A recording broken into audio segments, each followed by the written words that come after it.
Muchas gracias a los organizadores del Encuentro Nacional de este año por me invitarem a hablar y a dar este paper plenário. Mis excusas, una vez más, por no hablar un español perfecto. Yo soy originalmente de Portugal, trabajo hace muchos años en Australia y yo estoy particularmente grato a la Universidad de Antioquia por me facilitar o hecho de estar acá a dar o curso de Epidemiologia Espacial, o segundo curso avançado, e por organizar muito amável toda a estadia dos últimos quatro dias. Portanto, eu venho da Universidade de Queensland, que queda na parte nordeste da Austrália. É uma zona que tem muitas coisas em comum com Colômbia. Tem montão de enfermedades infecciosas, zoonóticas e também compartem muitas características climáticas que fazem estas enfermedades importantes, não só para a saúde humana, mas também para a saúde animal. Eu lidero, como me disseram na apresentação, o grupo de epidemiologia espacial da universidade. Este grupo é grupo que está basado na Escola de Veterinária, pero também temos estudantes e outros estudantes de pós-grado da Escola de Medicina e da Escola de Saúde Pública. Portanto, somos, em verdade, grupo de uma saúde. Aqui nesta foto podem ver gente da Escola de Veterinária, que são portanto, veterinários ou zootecnistas, zoólogos. Há par de geógrafos allá. Temos dois médicos. Uma de minhas estudantes é colombiana, Ángela.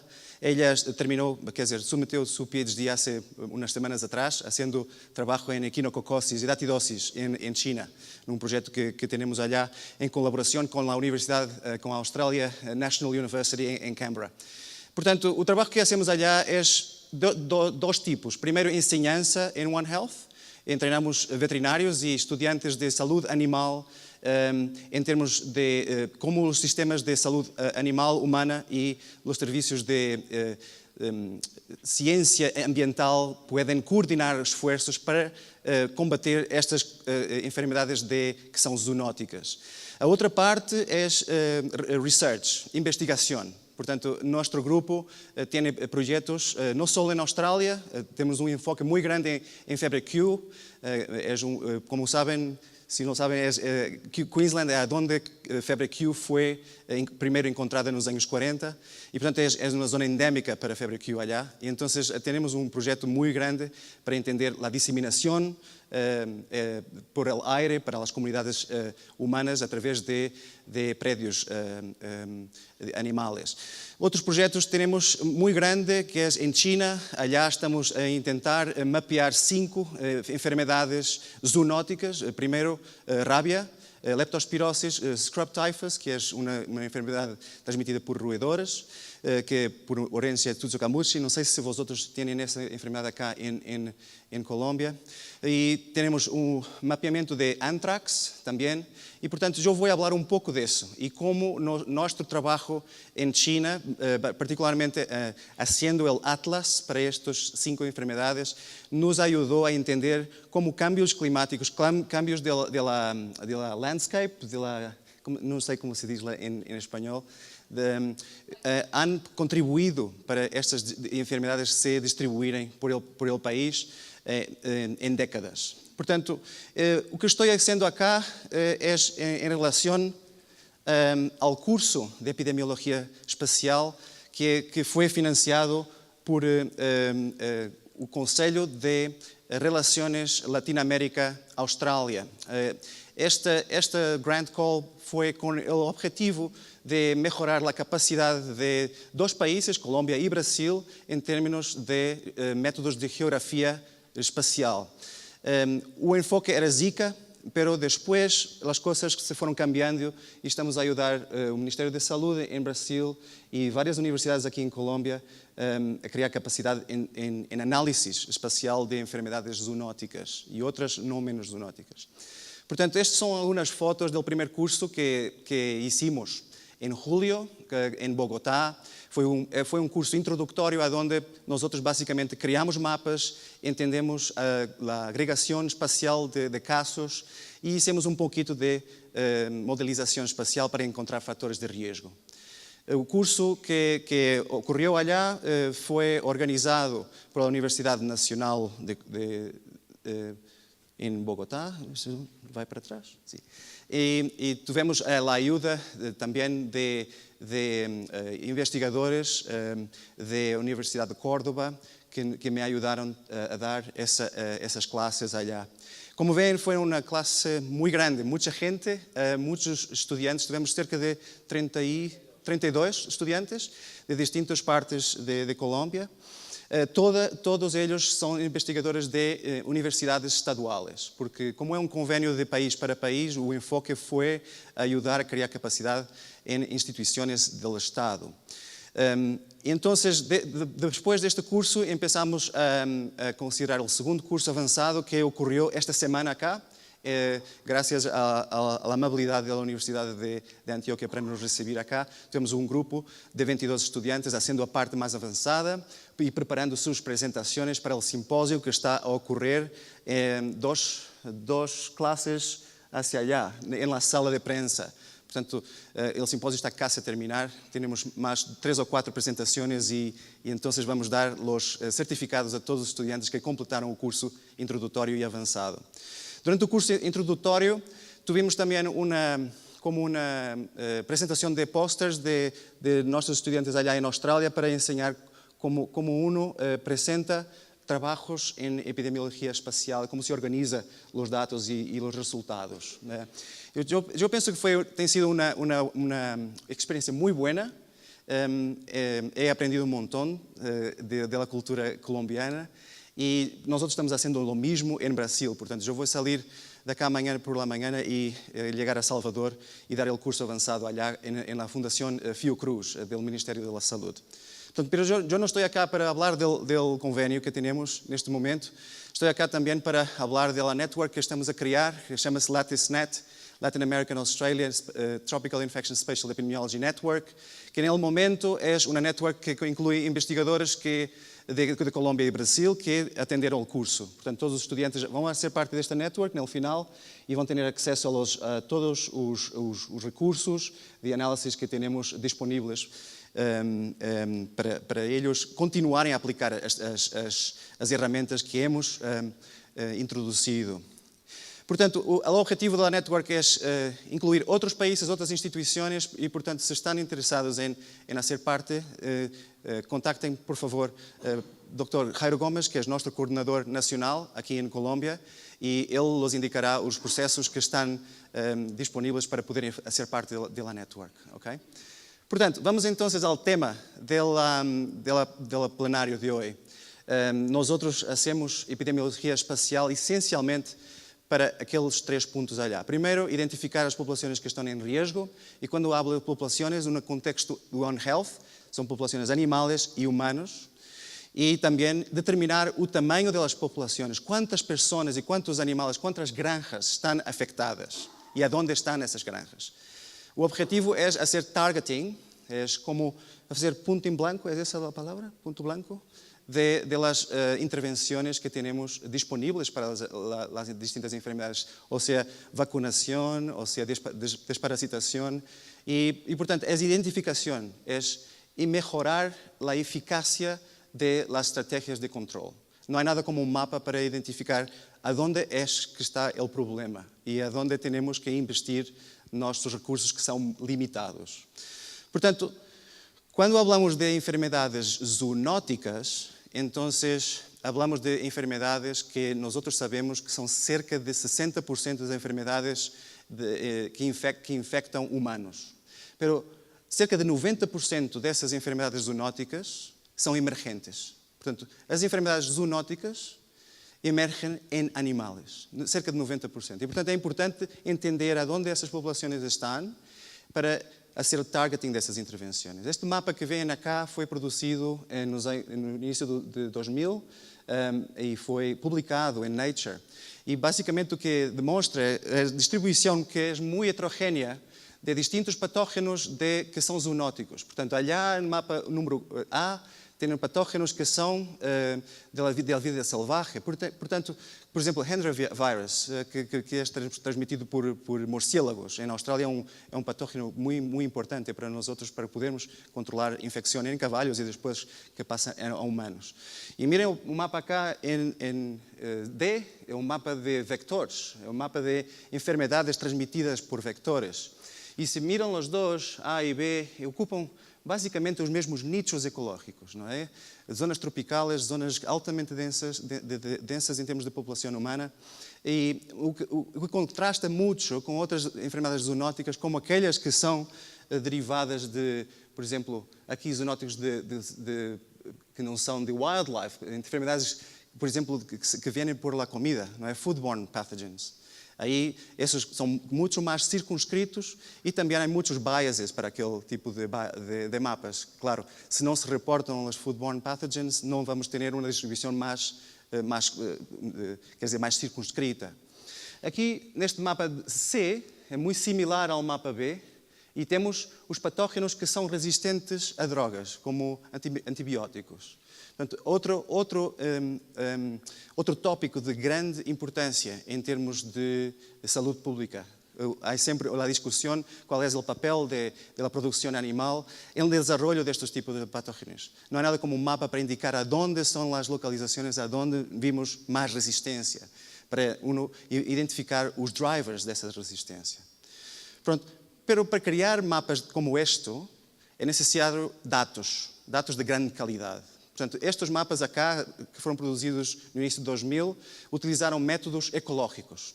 Muito poucos dados informaram a distribuição que vem ali, mas estas distribuições dão um sinal que há certas localizações onde certas enfermidades zoonóticas são mais prevalentes que outras, não é?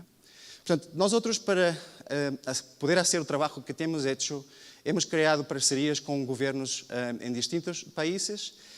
Primariamente, começamos a trabalhar em China, dado a grande qualidade de dados que eles têm das notificações em animais e em humanos. Portanto, este projeto intenta saber qual é o papel dos distintos determinantes da distribuição. Portanto, se eu fuera a definir quais são os principais drivers de heterogeneidade espacial destas enfermedades, eu os organizaria como estes 4 pontos. Primeiro, uma coisa que é importante ter em conta em um modelo espacial é a distribuição da população. E, outra vez, como estamos interessados em enfermedades zoonóticas, queremos saber a distribuição da população humana e a distribuição da população animal. E se falamos de enfermedades transmitidas por vectores, também temos que saber a distribuição desses vetores. Um outro determinante tem a ver com a distribuição e a qualidade das intervenções de controle. Se uma área hace melhor controle de vector-borne diseases que outra, vamos ter menos enfermidade nessa área comparado com outra área. E, portanto, é necessário termos essa informação disponível para fazer bom modeling, spatial modeling.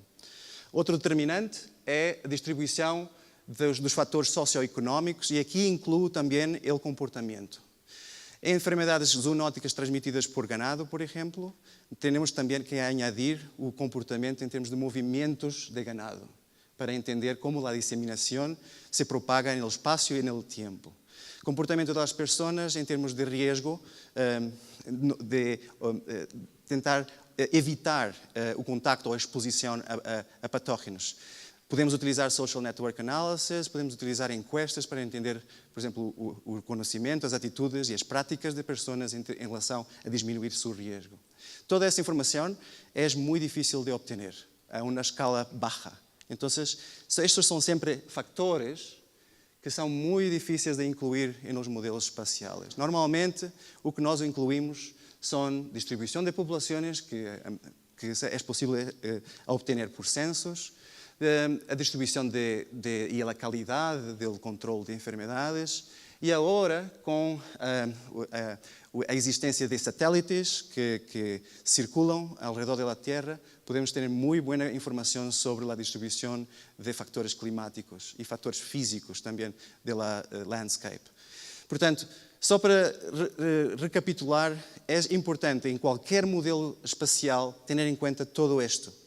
E se há algo que falha, é claro, vai criar uma distribuição, uma previsão que não é a verdadeira e, portanto, pero pode dar buenos sinais aonde há mais enfermidade que outros.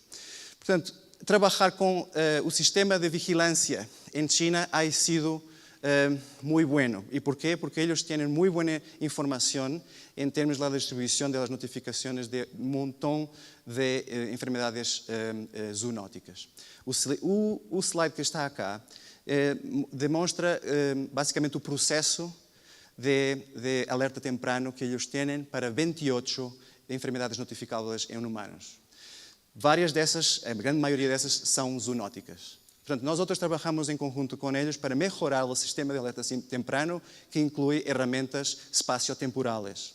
Les dou um exemplo, por exemplo, destas 28 enfermedades que são notificáveis, eles têm um sistema de alerta quando há uma notificação a nível local, do CDC local, essa informação vai a nível central para Beijing, e allá eles têm uns modelos temporais e espaciotemporais para determinar se é brote ou não.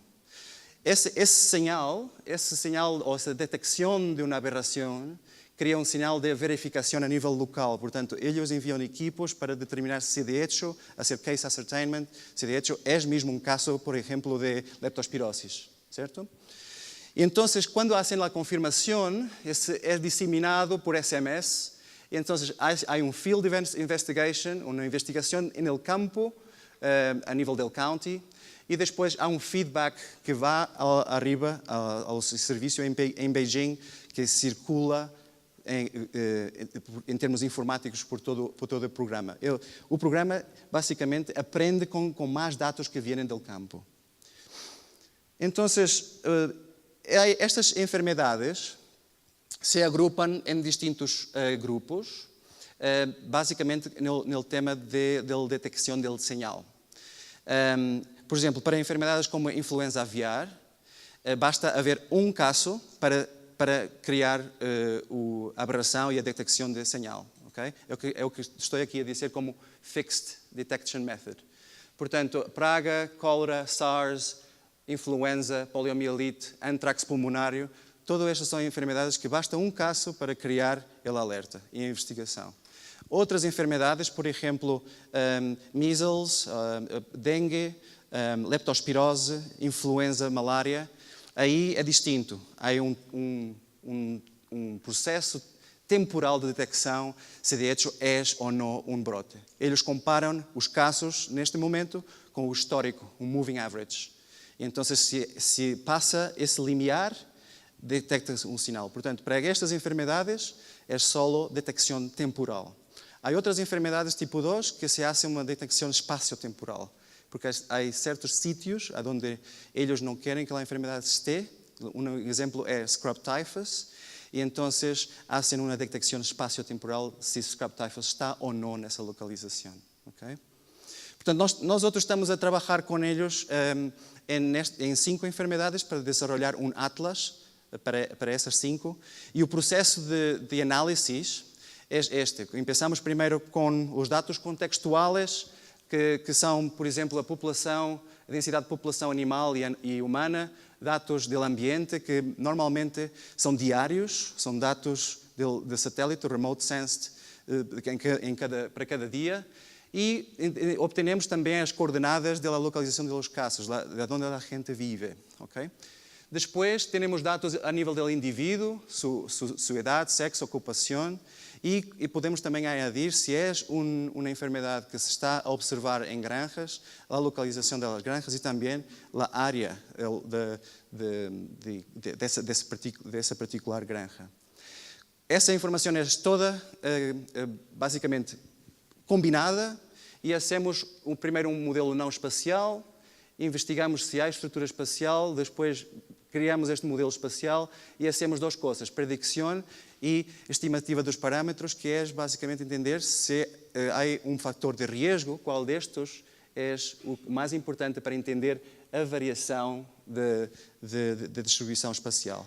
Portanto, o processo é um pouco complexo e este slide intenta basicamente poner as coisas de uma forma mais simples. O sistema funciona muito bem para enfermidades como leptospirose neste momento e também para scrub typhus e anthrax. Eu agora vou ensinar-lhes um pouco, dar-lhes um pouco de insights, algumas experiências em entender como os câmbios climáticos, câmbios da landscape, han contribuído para estas distintas enfermidades que estamos a estudar em China. Eu queria começar primeiro com anthrax cutâneo. Portanto, a maior parte dos casos de anthrax que temos em China são cutâneos. Alguns destes chegam a ser muito fatais, é muito difícil de tratar. E o que vem cá neste gráfico é a incidência do número de casos desde 2005 até 2012, e o que notam é uma grande influência das estações do ano. Portanto, a maior parte dos casos se observam entre junho e setembro, e há como um descenso nessa trend. Nós outros queríamos saber, mirando estes casos, onde está a maior parte das enfermidades e quais são os fatores de risco que estão basicamente a lidar com este tipo de enfermedades. Então, desenvolvemos modelos espaciais para entender as diferentes classes.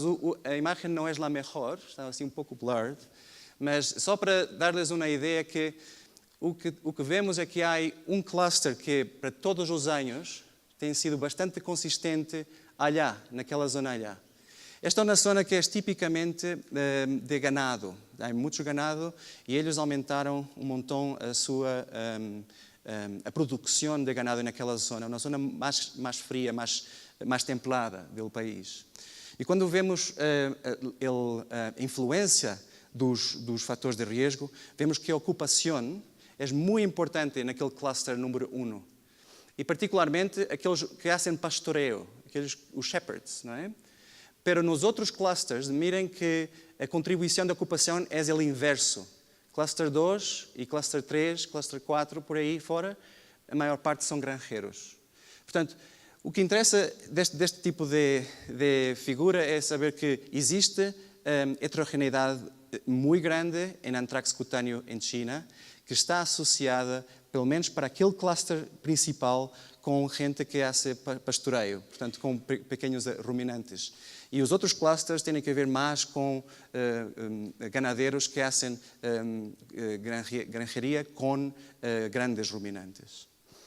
Agora, há outros potenciais confusores acá que há que ter em conta. O primeiro é aonde é o lugar de exposure, porque se eles são pastores, claro, a exposição pode ocorrer num sítio completamente distinto do sítio onde eles dizem onde vivem. Portanto, há um sesgo grande em termos de onde a exposição ocorre.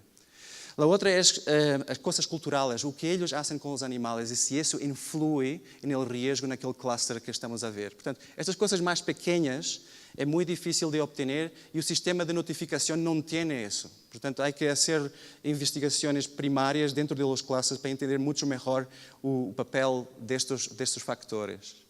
Claro, depois, como o anthrax pode sobreviver um montão de tempo no ambiente, há que entender o papel deste tipo de variáveis do ambiente e que as pessoas fazem com o landscape, que tipo de uso do landscape eles fazem. Porque se sabe que carcaças de animais infectados que são enterrados, se uno vai lá sacar essas carcaças para construir casas, a gente pode infectar-se depois com os poros de anthrax. Mas estamos fazendo mais trabalho com os dados de anthrax para tentar entender o que está a passar a nível mais baixo, a nível social. Outra enfermidade que nos deu muito prazer trabalhar e é chamada Japanese encephalitis, a encefalite japonesa. Esta enfermedade é quizás uma das mais complexas que eu conozco. Se mantém num ciclo silvático entre aves, mosquitos e cerdos. E, portanto, esta se mantém muito bem dentro de um ciclo selvático e o humano é basicamente se infecta quando entra em muita proximidade com estes animais. Em China é um problema muito grande Principalmente porque se esta enfermedade chega a centros onde eles têm cavalos, vai criar um grande problema em termos da indústria dos cavalos. A Japanese encephalitis é muito mortal em cavalos, cerca de 50% das infecções resultam em mortalidade. Em humanos temos cerca de 50.000 casos todos os anos. É quizás a enfermedade zoonótica com mais burden of disease, com mais DALYs, que cria mais disability adjusted life years. Portanto, é de grande importância saber como cambios climáticos han cambiado a distribuição espacial desta enfermedade. Se miran a la distribución temporal, de nuevo, hay un descenso en la incidencia, pequeño, y es muy sazonal. Hay una sazonalidad. ¿Esta es la palabra certa? ¿Sazonalidad? Sí. Estacionalidad. Estacionalidad muy marcada, similar ao que nosotros vimos con anthrax. A maior parte das infecções empieza en junio hasta septiembre. Então, queríamos saber aonde está. Será que vai haver uma expansão dos limites geográficos que vai afetar a indústria por exemplo, a indústria de corrida de cavalos allá em China? Então, o que nós vemos, e utilizando os humanos como indicadores da presença da infecção em los animais, vimos que a maior parte dos clusters de infecção se localizam acá, em uma zona muito interna. Portanto, o cluster de anthrax é mais ou menos allá, pero o cluster de Japanese encephalitis é allá. A maior parte da corrida de cavalos, portanto, os hipódromos, se localizam na costa. Portanto, essa é uma indicação que as zonas endémicas para Japanese encephalitis são lejos da zona onde estão a maior parte dos casos em animais e humanos. O que nós estamos a desenvolver agora é um modelo espaciotemporal de predição, utilizando as progressões do IPCC, International Panel for Climate Change, para entender em que anos se pode esta enfermedade chegar à costa. Então, estamos agora fazendo modelos espaciais que incluem variáveis ambientais. E mirem como a relação, por exemplo, esta aqui me parece que é vegetação, talvez. Entre vegetação e os casos, há algumas variáveis que têm uma relação linear, mas outras têm uma relação não linear. Portanto, isso torna os modelos espaciais bastante complexos e difíceis de implementar, mas agora estamos a utilizar esta informação em tempo real, para cada dia, para tentar entender quando Japanese encephalitis chega às zonas onde a indústria de cavalos pode ser afetada. Portanto, mirando ao papel de clima, vemos um papel muito importante da temperatura mínima. Mirem os casos em 2005, a contribuição da temperatura mínima para esses casos. E ha aumentado com o tempo até 2011. Portanto, o aumento da temperatura mínima ha contribuído quase 38% dos casos de Japanese encephalitis. Portanto, claramente, há um componente muito grande do ambiente a explicar a heterogeneidade espacial desta enfermidade allá. Outras coisas que incluímos no modelo é a densidade de cerdos, e se mantém constante ao longo do tempo, mas a densidade de população, como veem, é mais ou menos ao redor de 15% a 16%. Portanto, população humana, população animal incluída no modelo, um bom exemplo do modelo One Health para entender a distribuição espacial de uma enfermidade de grande importância, tanto para animais como humanos. Outra enfermidade que estamos a trabalhar, mas aqui com o enfoque de ver cambios na landscape. Não muito cambios climáticos, mas como, por exemplo, o uso da terra, o uso do, como se diz, da landscape, land cover. Não me acordo dessa palavra em espanhol. Portanto, como coisas físicas do campo, cambios nessa parte, estão associados com a incidência da scrub typhus. Esta enfermidade é muito importante para os chineses porque causa muita enfermidade em operações militares. Portanto, eles estão muito interessados em saber onde está a enfermidade para não fazer o treinamento de seus militares nessas zonas, evitar essas zonas para que eles não quedem infectados. É uma enfermidade transmitida por roedores, através de um sugar mite, de um mite, que é um artrópodo, e ele contém a origem Tsutsukamishi, e infecta as pessoas quando estão a trabalhar no campo ou quando vão em contacto com a vegetação onde esta mite gosta de viver. Okay? Portanto, identificação do tipo de vegetação e como essa vegetação ha cambiado com o tempo é um bom indicador de zonas que há que evitar. O que passa com esta enfermidade em China é que, ao revés de Japanese encephalitis e ao revés de anthrax, o que se vê é um aumento do número de casos. Um aumento do número de casos exponencial nos últimos anos. Portanto, o que passa? Uno quer saber porquê este aumento, se a gente está a tentar evitar o contacto com áreas infectadas. Existe alguma sazonalidade, não é tão marcada, pero o que se vê é que há 2 picos, é bimodal. Portanto, o que isto dá indicação que quizá há uma zona que primeiro é incidente, uma zona geográfica, e depois há outra zona incidente que é mais tarde, em outros meses. Porque a temperatura numa zona pode ser ideal para o sugar mite sobreviver e depois chega a outra zona e aí começa de novo a transmissão. Portanto, mirando esta enfermidade, distribuição espacial, como veem, um mapa que era quase sem nada, agora é um mapa muito rojo. Portanto, esta é uma enfermidade que eles estão muito preocupados. Houve um grande cambio da landscape nos últimos 10 anos em China. Eles quiseram reflorestar muitas zonas e essas zonas se quedaram como restringidas para populações humanas crescerem. E se pensa que esse tipo de política de reflorestação e uma política verde contribuiu para o aumento dos casos que nós outros vemos aqui de Orense Suzukamochi. Mirando ao modelo que hemos construído, sale muito significativo a percentagem de scrub dessa vegetação como um contribuinte para a incidence rate ratio, para a incidência em humanos. Portanto, veem aqui a contribuição da vegetação com incidence rate ratio de 7 e depois a temperatura também. Portanto, clima tem um papel, para não tão grande como cambios em la landscape, cambios derivados de políticas agrícolas.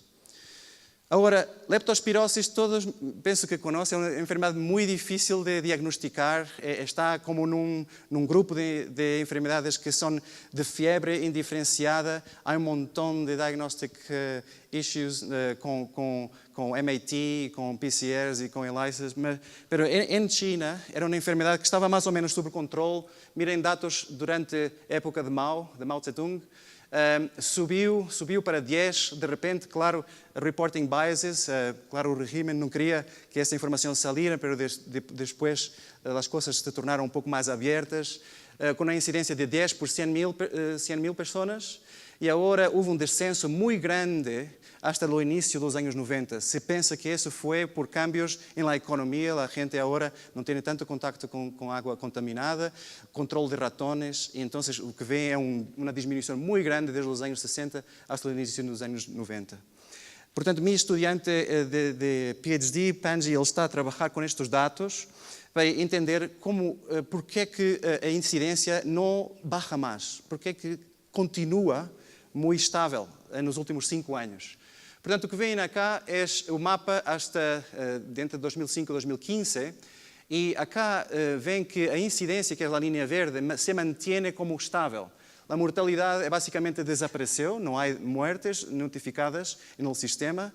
O que queremos saber é aonde são estes hotspots persistentes, que é uma vez que podemos intervenir nessas localizações com desratização e melhoramento das condições sanitárias das populações.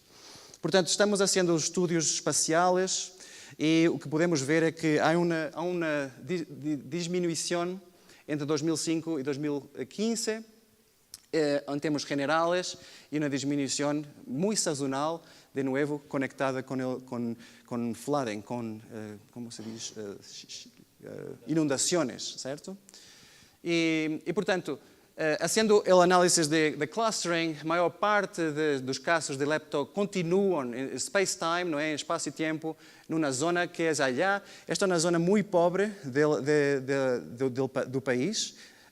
Tem uma taxa de pobreza ao redor de 60% e de pobreza extrema ao redor de 30%. Portanto, é gente que vive em condições sanitárias muito, muito, muito baixas. Portanto, esta é a área que é permanentemente agora responsável por a maioria das notificações no sistema. O que nós queríamos de saber é se a incidência é um bom indicador de aonde nós outros temos que ir. A Organização Mundial da Saúde utiliza os DALYs, portanto, os Disability Adjusted Life Years, que são 2 componentes, a mortalidade e a morbilidade.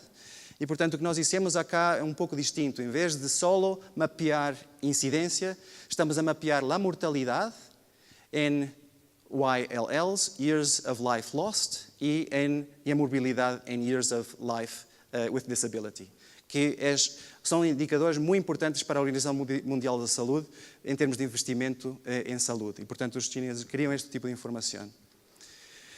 Portanto, agora, outra enfermidade que estamos a trabalhar é a rábia. Esta incidência de rábia, o que vem é um descenso muito grande a partir de 2007. Isto tem a ver em relação a políticas de controle animal, de vacunação e de população.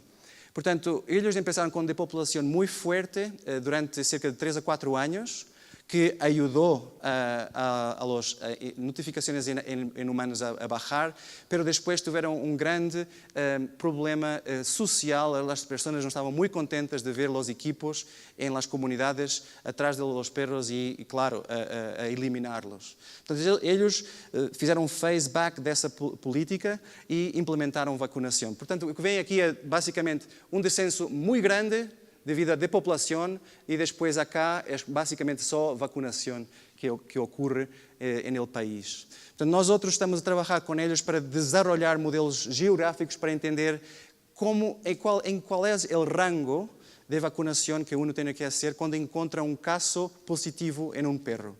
Portanto, a maior parte dos casos neste slide em humanos estão ao redor de 10 quilómetros de uma localização de um humano. A maior parte dos casos ocorrem em 10 quilómetros ao redor. Então, esta informação foi muito importante para eles, para então fazer uma estratégia de controle de vacunação em perros. Em vez de ir a todo o país ou em toda a zona de Sichuan, basicamente eles vão só a um rango ao redor de um caso positivo em humanos. Desenvolvemos um modelo de predição. Este modelo de predição nos diz aonde ir. Basicamente, se há que poner mais post-exposure vaccination. Portanto, quando uma pessoa é mordida por um perro, pode ir a uma clínica e lhes dar como uma vacunação contra a rábia, pós-exposure, não é? E, portanto, este mapa ajuda a identificar quais são as clínicas que têm que ter isso allá para ajudar pessoas que estão em maior risco. E também para ajudar os equipos do lado animal para fazer vacunações e campanhas de vacunações em perros. Portanto, trabalhar com estes dados é sempre um grande problema. E porquê? Porque o que nós outros obtenemos, que é isto, é como só a punta do iceberg, certo? Para chegar à notificação, claro, a pessoa tem que ir buscar o médico, tem que ir ao médico. Depois, claro, há muitos falsos negativos. E, claro, a Health Authority pode não ser notificada, porque a nível local eles podem não notificar Beijing. E muitas vezes há coisas que não são reported por issues que há no sistema, certo? Portanto, o que nós outros temos a nossa disponibilidade é só uma fração do que em realidade pode ocorrer a nível local. Então, há que ter em conta isso. Outro problema de trabalhar com estes dados é que, claro, estamos a trabalhar com áreas. São áreas muito pequenitas, não é? Então, quando queremos trabalhar com este tipo de dados agregados, estamos a assumir que a exposição é toda igual naquela área. E pode não ser isso. Portanto, quando intentamos, basicamente, saber o efeito de uma variável em nossa enfermidade, esse efeito pode cambiar dependendo da agregação. Portanto, o efeito, por exemplo, de B em nossa enfermidade é também efetivo em outro distrito, mas pode não ser ao nível do município e pode não ser ao nível nacional. Portanto, ter em conta que há uma questão de falácia ecológica quando nós outros agregamos os dados a uma área administrativa. O outro problema é que os efeitos de temperatura, do tipo de vegetação, podem não ser o mesmo para todo o país. O efeito de vegetação pode cambiar dependendo de onde uno está. Isso é o que se chama de non-stationarity. Mas os modelos que nós trabalhamos agora não incluem este problema. Então, há que desenvolver modelos mais fidedignos da realidade, porque o papel das distintas variáveis pode cambiar de onde uno está no landscape. Outro issue é que, como é uma enfermidade infecciosa, as observações não são independentes. O hecho de ter aqui um perro infectado e outro allá não é independente. A infecção pode ter sido por transmissão local, não é? Coisas que são mais cercanas tendem a ser mais similares que coisas que estão mais lejanas. E, portanto, há que ter isto em conta em nossos modelos e, de certa forma, não temos com metodologia mais avançada que nossos alunos aprenderam durante o curso avançado que hemos dado esta semana. Portanto, as conclusões desta apresentação, basicamente é para entender que aqueles mapas que é apresentado no início da apresentação plenária, em que nos dá uma ideia de onde certas enfermidades podem estar agrupadas, os estudos que temos feitos em China demonstram que, dependendo da enfermidade, elas vão ocupar diferentes nichos. Portanto, uno tem que fazer o trabalho de uma forma mais local, para entender os drivers. O que vemos é que os drivers de uma enfermidade que é transmitida por água, não é? Waterborne disease, são muito distintos de uma enfermidade que é transmitida por contacto direto ou contacto ambiental com solo contaminado. Portanto, há que ter em conta isto.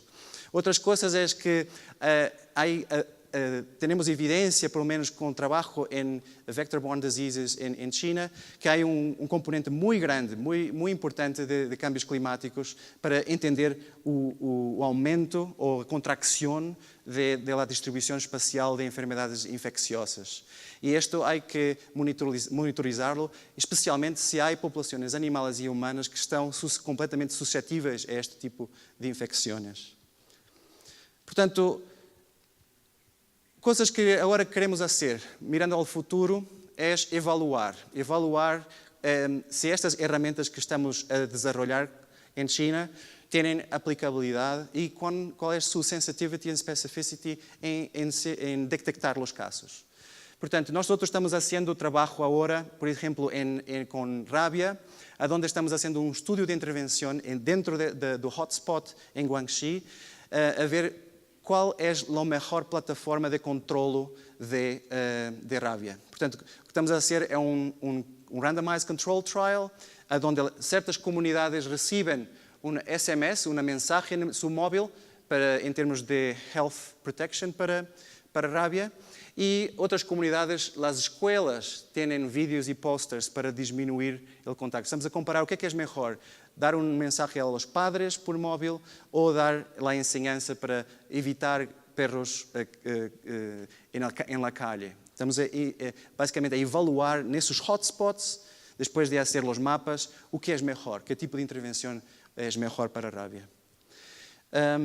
Outra coisa que uno pode fazer e que estamos agora a tentar desenvolver é criar sistemas sindrómicos de vigilância, onde nós não temos que ter notificações, mas um proxy de notificação. Por exemplo, ter só informação sobre o número de fármacos que uma pessoa vai buscar na farmácia e não a notificação da enfermidade. E ver como essa informação é boa ou não para criar um sistema de alerta temprano. Fizemos algo no ano passado com ébola, há 2 anos atrás, com ébola, onde utilizamos Google Search Terms, quando uma pessoa faz procuras em Google e búsquedas com certas palavras, por exemplo, ébola, tratamento, ébola, severidade, ébola, pronto, distintas búsquedas e como essas búsquedas se correlacionavam com as notificações. E encontramos que, de hecho, este tipo de syndromic surveillance using big data pode ser, quizá, o futuro de um sistema de alerta temprano do que passa na população. Okay? Portanto, era isto que eu tinha para vos dizer. Só agradecer os funders. Vários projetos são financiados pela National Science Foundation de China. O projeto que temos agora com o Departamento de Foreign Affairs em Austrália. E, claro, a minha equipe allá en Spatial Epilab por todo o trabalho árduo que têm hecho a desarrollar estes modelos em conjunto com vários colaboradores ao redor do mundo. Muchas gracias.